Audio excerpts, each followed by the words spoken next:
Magandang araw po sa inyong lahat. Sana matapos yung panoorin itong aking vlog ay makapag-subscribe kayo sa aking YouTube channel. At sana matapos yung panoorin itong vlog kong ito, pakihit na lang din yung notification bell para every time na nagkakaroon ako ng bagong vlog ay palagi kayong manonotify. At sana itong vlog kong ito ay mai-share nyo sa inyong mga kaibigan, sa inyong mga kasamahan at importante sa inyong mga co-teachers.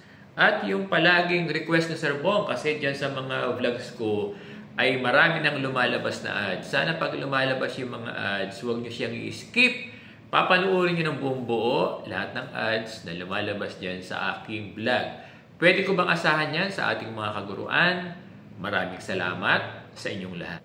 Nabasa ko yung post ni Sir Benjo Basas ng Teachers Dignity Coalition tungkol dito sa DepEd Order number 5 series of 2024. Itong DepEd Order on overload pay ng ating mga guro. Alam ko maraming guro na ang nakabasa nito at nakakaalam nitong DepEd Order number 5. Alam nyo, meron akong vlog tungkol dito sa overload pay. I hope napanood na ng ating mga guro yung vlog ko tungkol dito sa DepEd Order number 5. Kaya lang iba naman itong issue ng Teachers Dignity Coalition as stated by Sir Benjo Basas.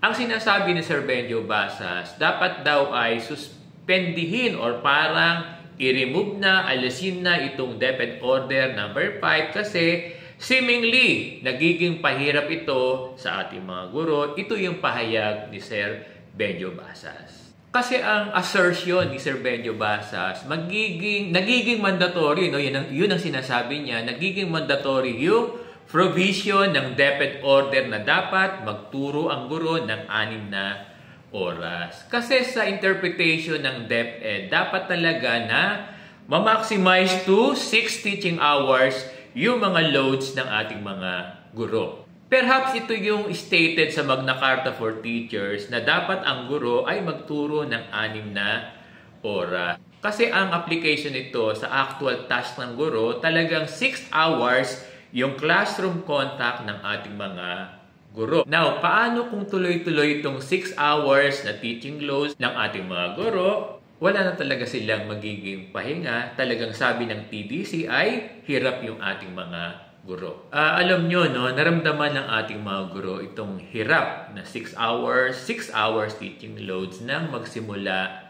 itong class program ng Matatag Curriculum.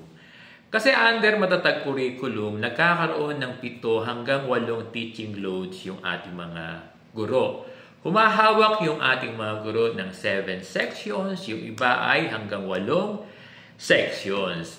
Sa dating curriculum kasi, nasa 5 sections lamang ang karaniwang hawak ng ating mga guro, maliban sa ESP at AP.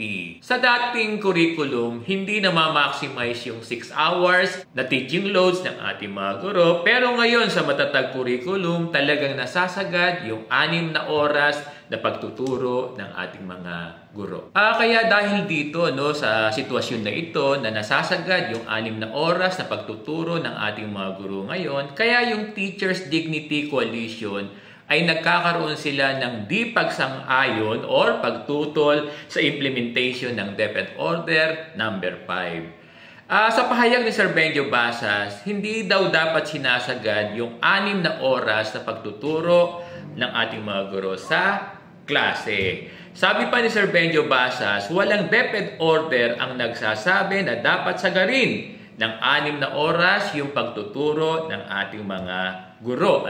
Sabi pa ni Sir Benjo Basas, even daw sa Magna Carta for Teachers, walang sinasabi doon na dapat gawin sa 6 na oras yung pagtuturo ng ating mga guro. In fairness sa ating DepEd Secretary, Sani Angara, nalaman na niya yung ganitong clamor ng ating mga guro at sa pagkakaunawa ni Sir Bong, by now ay gumagawa na yung ating ahensya ng pagbabago sa class program ng ating mga guro. To my understanding, kaya posibleng i-implement itong flexible time na class program ng ating mga guro para maging sagot sa clamor ng ating mga guro na huwag nang ma-burden yung ating mga guro sa dami ng teaching loads under matatag curriculum. Kaya lang seemingly may nakikita ring problem ang Teachers Dignity Coalition sa application ng flexible class program. Alam nyo, dear teachers, kung si Sir Bong ang tatanungin, hindi na kailangan ng flexible class program para hindi ma-burden yung ating mga guro. Pwede natin ituloy yung class program ng matatag curriculum, pero ang dapat gawin na lang, limitahan yung number of sections na teaching loads ng ating mga guro. Bigyan na lamang ng 5 hanggang 6 na loads yung ating mga guro. Tingin ko kung ganito na lang yung dami ng sections na hahawakan ng ating mga guro, hindi na sila mababurden. Kung hahawak man sila ng 5 to 6 sections sa 40 to 45 minutes na klase, hindi na masasagad yung 6 na oras na pagtuturo ng ating mga guro. Alam nyo, dear teachers, ang isa kasi sa nagbibigay ng hirap sa ating mga guro ay yung maraming hawak na sections, yung marami silang masyadong hinahawakan na sections. Kaya lang ang magiging problem natin kung gagawing 5 sections to 6 sections na lamang ang hahawakan ng ating mga guro, mangangailangan tayo ng mga